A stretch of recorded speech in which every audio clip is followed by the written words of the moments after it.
Bonjour et bienvenue dans cette vidéo où on va apprendre les différentes formules pour calculer des primitives de fonctions. Vous avez vu sur la vidéo précédente quel allait être l'intérêt de calculer des primitives, donc maintenant on va voir le côté technique du calcul de primitives. Donc on a compris que la primitive d'une fonction, c'est un peu l'inverse de la dérivée d'une fonction. Donc, si grand f, c'est la primitive de la fonction petit f, alors petit f, c'est la dérivée de la fonction grand f. Donc, on a donné un premier exemple ici. Si m est un nombre réel, une constante, quelle est la primitive de ça? C'est m fois x plus c. Ça, c'est ici, on exprime toutes les formules ici en fonction de x. Donc, ça, c'est f de x, et ça, c'est grand f de x. Le domaine de validité, c'est-à-dire sur quel intervalle on a le droit d'utiliser cette formule, là, c'est R tout entier, l'ensemble des nombres réels. La fonction de base, l'une des premières, c'est f de x égale x. Quelle va être la primitive de ça? C'est-à-dire quelle fonction, quand on va la dériver, va donner x? Eh bien, si on connaît nos formules de dérivée, on applique ça en quelque sorte à l'envers, c'est 1/2 de x au carré. Et à chaque fois, pour les primitives, on peut rajouter une constante, parce que quand on va dériver ça, la constante va s'annuler, elle va s'en aller. On peut rajouter n'importe quel nombre réel constant. Le domaine de validité, c'est toujours R. X puissance n maintenant, donc de manière plus générale, avec ces deux formules-là, et surtout celle-là, qui est une généralité de celle-ci, on va pouvoir faire des primitives de polynômes, par exemple. Donc, qu'est-ce qui, quand on le dérive, va donner x puissance n? Je vous invite à mettre pause et chercher par vous-même. Ça va être, alors clairement, la puissance, du coup, faut rajouter 1. Mais si je dérive ça, ça va faire n plus 1 fois x puissance n. Donc on veut faire disparaître le n plus 1. Donc on fait 1 sur n plus 1. Maintenant, imaginons qu'on dérive ça. Ça va faire n plus 1 sur n plus 1, ça va s'en aller, fois x puissance n. Donc ça restera bien x puissance n.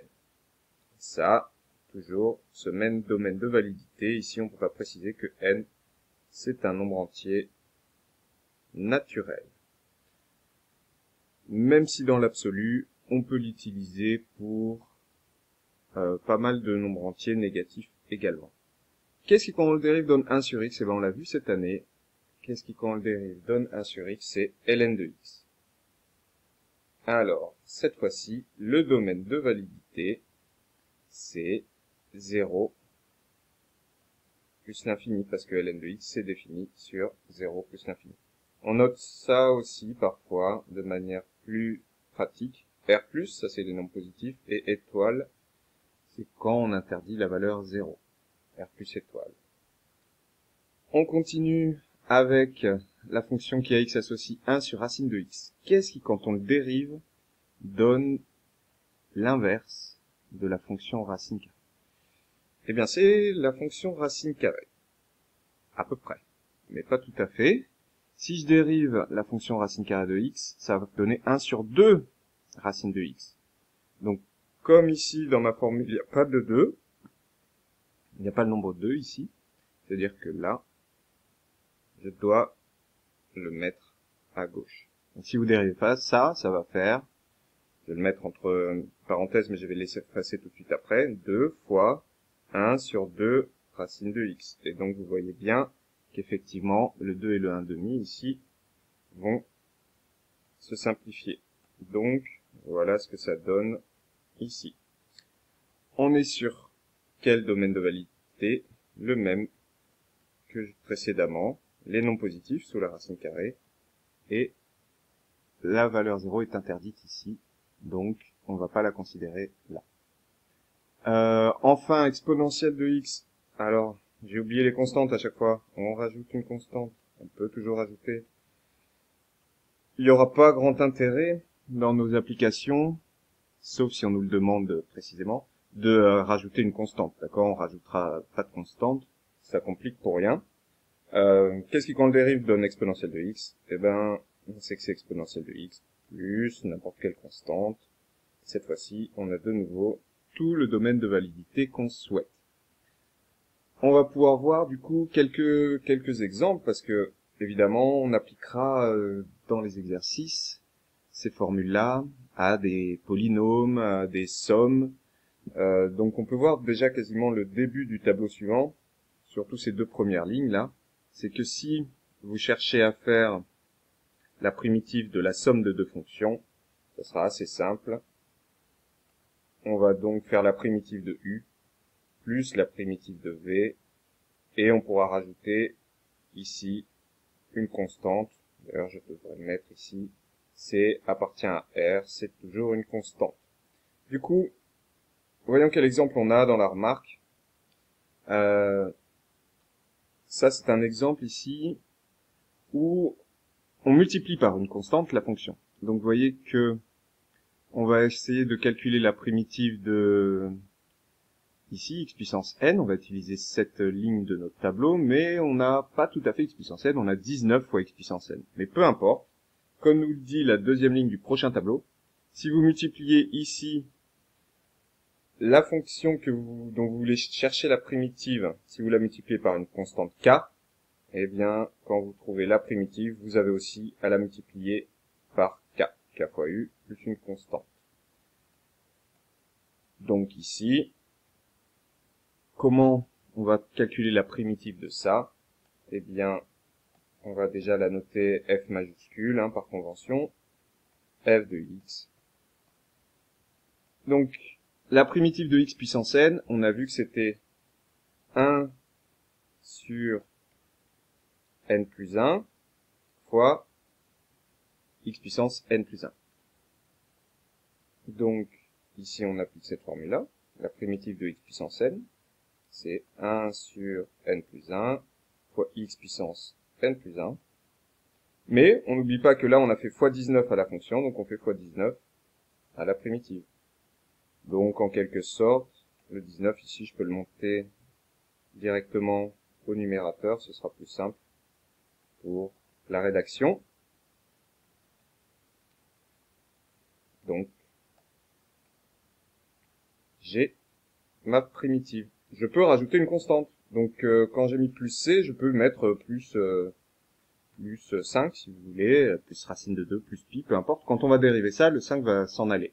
Donc voilà, je dérive ça, le n plus 1 va simplifier avec le n plus 1, et il restera le 19.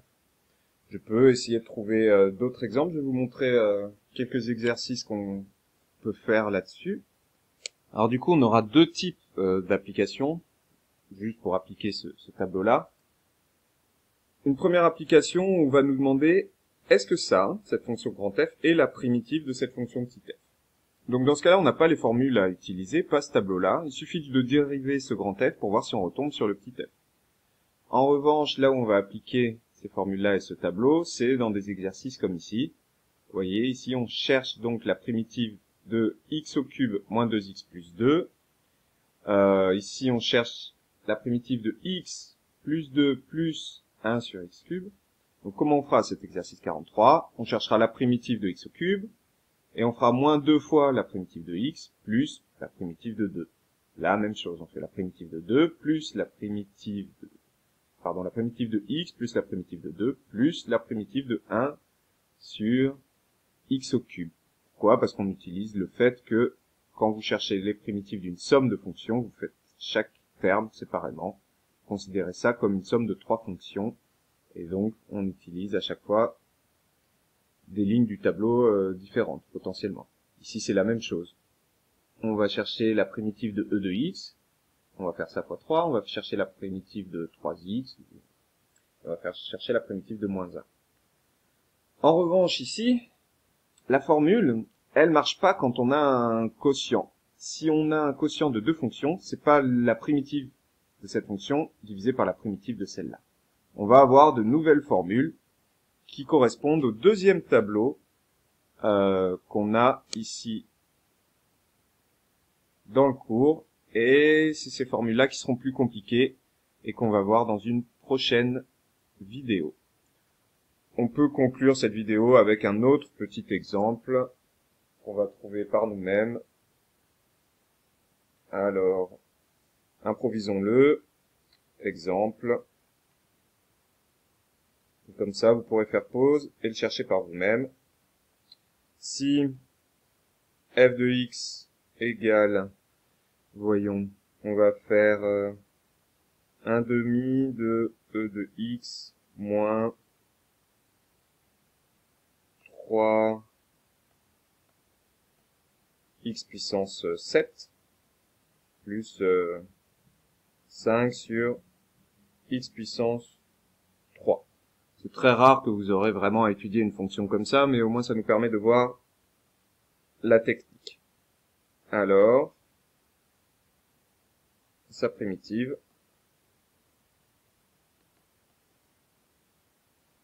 Et, alors, tiens, bah là je fais une erreur de rigueur. Je ne devrais pas dire sa primitive, je devrais dire une primitive, parce qu'on a vu que une fonction, elle a une infinité de primitives, il suffit juste de changer la constante. Donc on va dire une primitive et f de x, grand f de x. Et donc, on cherche la primitive de chacun de ces trois termes séparément. Quelle est la primitive de e de x? C'est e de x. Donc on va me faire 1 demi, le coefficient il reste devant, fois e de x, ça quand je le dérive, ça fait ça. Un bon moyen de vérifier si on a bon, c'est redériver ce qu'on a trouvé. On redérive ça, on est censé trouver ça. Ensuite, je vais faire moins 3 fois, et je fais directement la primitive de x puissance 7. Donc on regarde dans notre formule, x puissance 7, on est là. Donc la primitive, le n c'est 7, sa primitive c'est 1 sur 7 plus 1, donc 1 huitième fois x puissance 8. Au fur et à mesure, vous devrez y arriver automatiquement. Donc c'est moins 3 fois 1 huitième de x puissance 8. Et enfin, plus 5. Cette fois-ci, je considère que 5 sur x au cube, c'est 5 fois 1 sur x au cube. Comme ça, j'ai juste à trouver la primitive de 1 sur x au cube. Où suis-je dans mes formules? Dans 1 sur x au cube. Eh bien, comme je vous l'ai dit ici, cette formule, elle va fonctionner également pour des n qui sont des nombres entiers négatifs. Donc je vais même changer ici cette valeur-là dans la leçon. J'aurais pu faire deux lignes, un pour les n positifs, un pour les n négatifs, j'en ai fait qu'une. Donc je vais faire n pour tous les nombres entiers, sauf moins 1, parce que si n égale moins 1, vous voyez qu'ici, on a un problème avec cette formule, on a 1 divisé par 0, ça fonctionnerait pas. En fait, quand n vaut moins 1, c'est cette formule-là. X puissance moins 1, c'est 1 sur x. Donc cette formule, elle marche pour tous les n, sauf pour n égale moins 1. Donc appliquons ça à 1 sur x au cube. Si vous voulez, ici, on peut se prendre un petit brouillon. 1 sur x au cube, c'est x puissance moins 3. Donc, que va donner x puissance moins 3 quand on va en faire la primitive? Eh bien, si on utilise la formule, ça va donner 1 sur n plus 1, donc moins 3 plus 1, ça fait moins 2, fois x puissance moins 2, a priori. C'est-à-dire, x puissance moins 2, c'est 1 sur x carré. Donc au final, si vous voulez ici, si j'ai x puissance moins 2, ça fait 1 sur moins 2 x carré. Et ça, a priori, quand je vais le dériver, ça doit me donner 1 sur x au cube. Donc, fois 1 sur moins 2 x au carré. Et vous pouvez rajouter la constante que vous voulez. On peut s'amuser. Racine de 2, pi, e. Voilà, on met tous les nombres compliqués qu'on a appris. Peu importe, parce que quand on va dériver, tout ça, ça va se simplifier. Merci pour votre attention et bon courage pour les exercices. Et on se voit donc pour la vidéo, la prochaine vidéo à voir, c'est celle où on va appliquer ce tableau-là, qui est un peu plus compliqué. À la prochaine!